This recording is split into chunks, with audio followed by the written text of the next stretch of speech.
Good evening, students. So in the last video, we have seen till the throw keyword. So in this video, we'll see the throws keyword and the finally keyword usage. Then some of the little bits points which are left in the third module. So first we'll see the throws keyword. Any method capable of causing exceptions must list all the exceptions possible during its execution, so that anyone calling that method gets a prior knowledge about which exception to handle. A method can do so by using the throws keyword. So here is the syntax, a return type of the method, method name, parameter list. After that, you have to make use of a throws keyword and the list of exceptions which will be thrown by that method. So that you have to list over here by making use of a comma in between the exception names. So here is our example. Say we have a class test which contains a method called as a check, which throws an arithmetic exception. Then if you see, whenever you are making use of a throws keyword, we need not to make use of a try and a catch block. So straight away you can say throw new arithmetic exception demo. And then we have written the main method in which we have called a check. As the check is going to throw the arithmetic type of exception, that check method we have to be included inside a try block, and similarly followed by the catch block, which catches the exception thrown by the try block. So finally coming to the finally keyword, which will be used in a exception handling technique. The finally clause is written with the try catch statement. It is guaranteed to be executed after a catch block or before the method quits. Means whatever the statement you include inside a finally block, those are guaranteed to be executed whether the program throws an exception or not. So we'll see an example. So we have a method called as a division, in which we have taken the two numbers, numerator and a denominator. The numerator value we have assigned it to 34 and the denominator value is a 0. So we are trying to perform a division operation, numerator divided by denominator. If you see, as the value of denominator is a 0, it should throw an arithmetic type of exception. So that statement we have included within a try block, then followed by a catch block. Then lastly we have a finally block, in which we have written a one statement called as in the finally block. So when you execute this program and call the division function, the output of the program is divide by 0, because the division operation has thrown you an exception, and in the finally block whatever the statement you have included, that are executed. So this is what exactly the exception handling in Java. So we'll see another pillar of object oriented programming is called as a polymorphism. The definition says ability to take more than one form is called as a polymorphism. Nothing but here what we are going to do is that we are going to define a method, two or more methods having the same name, and which version of that method will be called, it is going to be decided either at the compile time or the runtime. Based on that, the polymorphism has been categorized into two types. One is called as a static or a compile time polymorphism, which means which version of the method is called is going to be decided at the compile time, and the example is a method overloading. Dynamic or a runtime polymorphism, nothing but which version of a method is called is going to be decided at the runtime. That's why the name has been given as a compile time polymorphism and the runtime polymorphism. And the example of the runtime polymorphism is a method overriding. So we'll see an example of each. First one is a method overloading. The definition says the process of defining the two or more methods with the same name but different signatures that is nothing but different number of arguments or different data types within a class is called as a method overloading. So this method overloading concept already we have studied in the first module by using C++ programming language. So the same in that there we call it as a function overloading. Now in the Java, the same concept is called as method overloading. So the example, now we have a class called as a method overloading in which we have defined the 3 methods having the same name, that is add, but takes different number of arguments, or at least their data types are different. If you see, the first method takes the 2 parameters of type integer and return type is also an integer. Second method takes 2 parameters of type floating point, the return type is a floating point, and the third method takes 3 parameters, 1 is of integer and 2 are of double type, and the return type is a double. So here we need to create an object of a method overloading class and we need to call the all 3 versions. So at the compile time, it is going to be decided which version of a add will be called. If you pass the 2 integer types of numbers, first version will be called. If you are passing the 2 floating point numbers, then second version will be called. And if you pass the 3 parameters, then third version will be called. Now if you see second version, that is mobj.add 3.5f, 2.5f. F is a symbol which has been suffixed to the number so as to indicate it's a floating point number, because in a Java by default if you pass the real number then it takes a double data type. So as to indicate it's a floating point, you have to suffix either lowercase f or uppercase f to that number so as to indicate it's a floating point. Okay, second example is called as a method overriding, which is an example of a runtime polymorphism.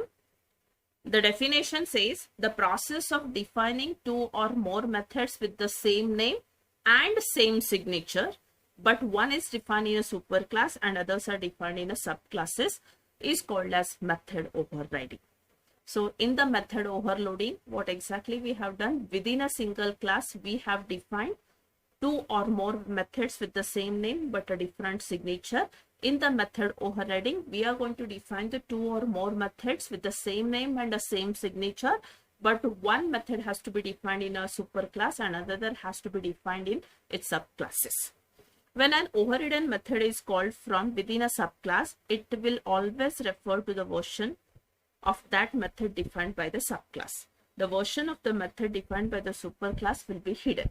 Now, if you see it, we'll see with an example. Now, we have a superclass called as a SSIP, which defined a method called as a show, in which it has displayed a message inside superclass. Then we have defined a one subclass called as a SCSIP. Extends is a keyword we are using to implement the inheritance concept. SCSIP is the name of the subclass as it's a subclass of a superclass SSIP. So extends keyword has been used. And in the subclass, we have defined the same method with the same return type, same number of arguments, that is show. So in the show method, we have displayed a message inside subclass. So when you create an object with the inheritance property, always remember we'll be creating the object of a subclass, because through the object of a subclass, we can call the members of a superclass. So we'll be creating the object of a subclass, that is S2, and we have called a show function, that is S2.show. So based on that, remember always subclass show version will be called. So based on this, the output of the program is inside subclass.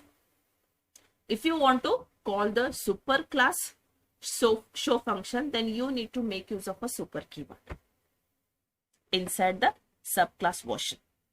Then it is going to call the superclass version show. So the last point of the third module is a garbage collection. So as whatever the examples we have seen till now in the Java, we have used a new operator to create an object, and once you create an object, the memory will be allocated. And in Java, if you want to destroy the object from the memory, then it will be done automatically by the Java virtual machine. When there is no reference to an object, then that object is assumed to be no longer needed and the memories occupied by the object are released. This technique is called as a garbage collection, and this is accomplished by the Java virtual machine. So whenever you are allocating the memory by using the new operator, then there has to be someone who will free that memory. It's in a Java, it's not the responsibility of the programmer to deallocate the memory which has been allocated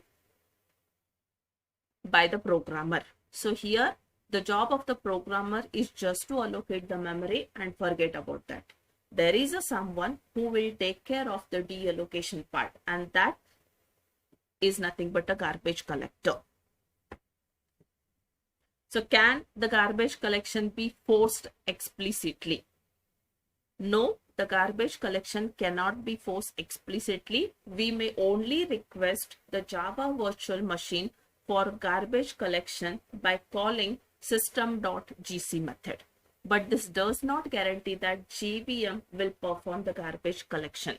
So it is the responsibility of the garbage collector to release the memory, and he will take care of that whenever there is no free amount of a memory and there is a request from the user for allocation of the memory. In that case, the garbage collector will go for deallocation of the memory. So what are the advantages of a garbage collection? Programmer doesn't need to worry about dereferencing an object. It is done automatically by the JVM. So it increases the memory efficiency and decreases the chances for the memory leak. Okay, before deallocating the memory, suppose that program has make use of a resources, then it is the responsibility of the programmer to release those resources before the object gets destroyed. So that task is done in the Java by making use of a finalize method. Sometimes an object will need to perform some specific task before it is destroyed, such as closing an open connection or releasing any resources held. To handle such situation, finalize method is used. It is called by the garbage collection thread before collecting object. It's the last chance for any object to perform cleanup utility. So in the finalize method, we are performing cleaning up the task.